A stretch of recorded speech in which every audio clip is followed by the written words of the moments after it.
de volta para juntos continuarmos a meditar a palavra de Deus. Nós agora estamos sendo convidados também a ficar atentos à experiência oferecida por Jesus no Evangelho. Evangelho significa boa nova. Você está abrindo o seu coração, a sua casa, não é para o mensageiro, mas para a mensagem. Será muito triste o dia que eu ficar construindo ideias, propostas, mecanismos para que você me acolha no lugar da mensagem. Não permita que eu faça isso. Não permita que você viva assim. É lógico que há entre nós uma interação, há uma simpatia, há um diálogo, uma harmonia. Mas por quê?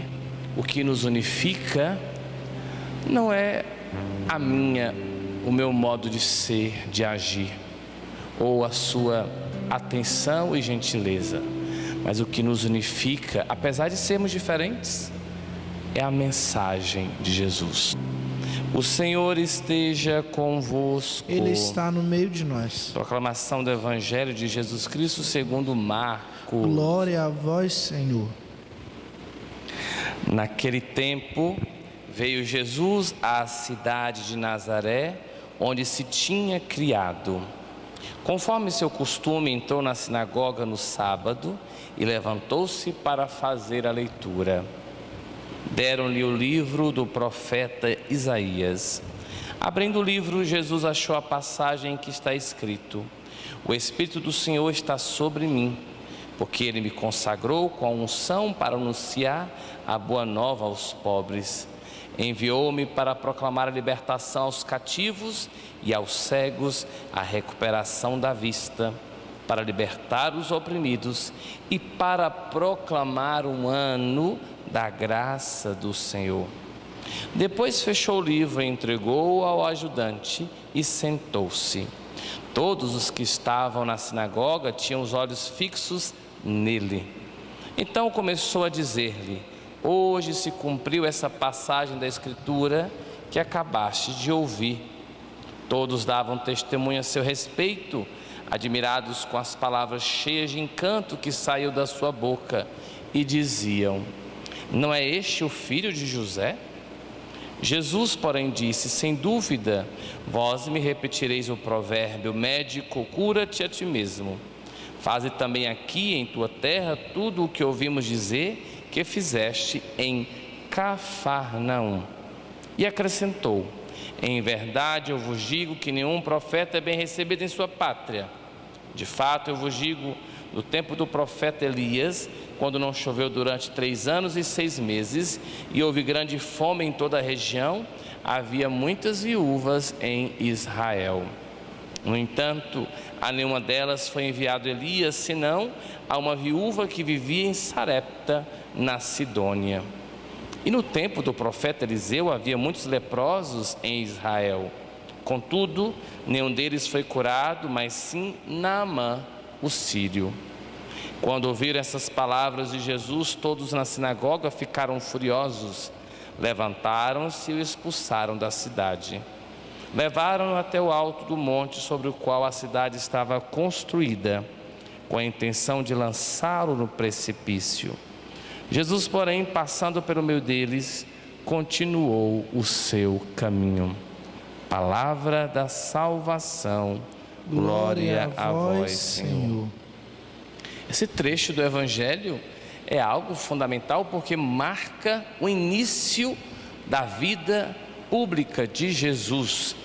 Ele vai à sinagoga, recebe o livro do profeta Isaías e diz então que é chegado o momento no qual o reino está acontecendo.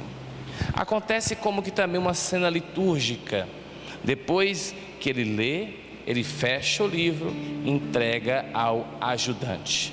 E ali, naquele momento litúrgico, oracional, todos têm os olhos fixos nele. Isso é muito importante, porque mostra que o olhar da igreja é um olhar cristológico.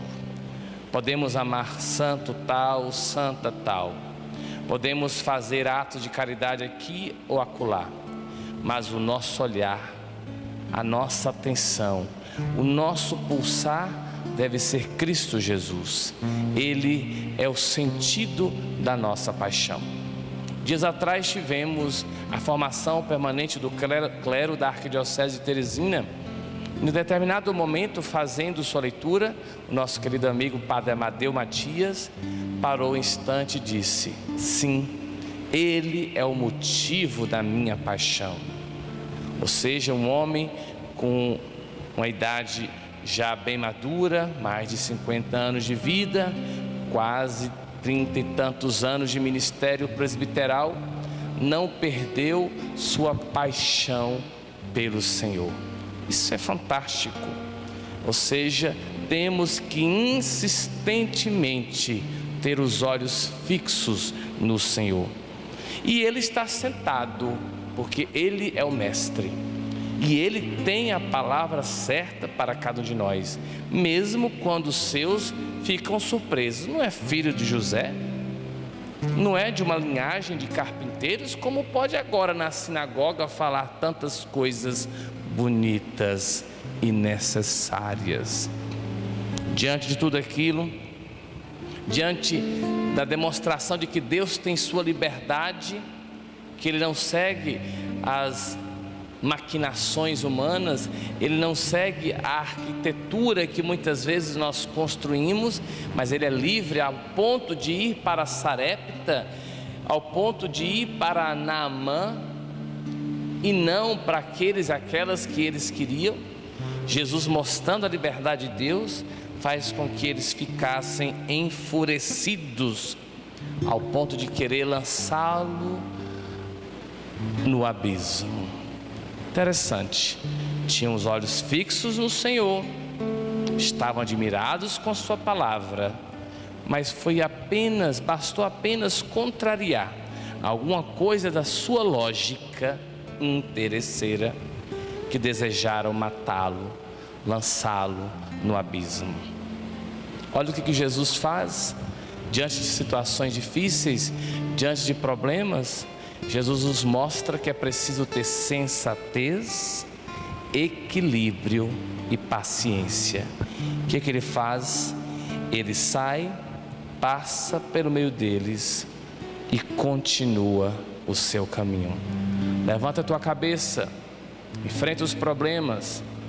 Ele é pastor, segura a tua mão, vai em frente. Certamente você sentirá que Ele é o Deus do impossível.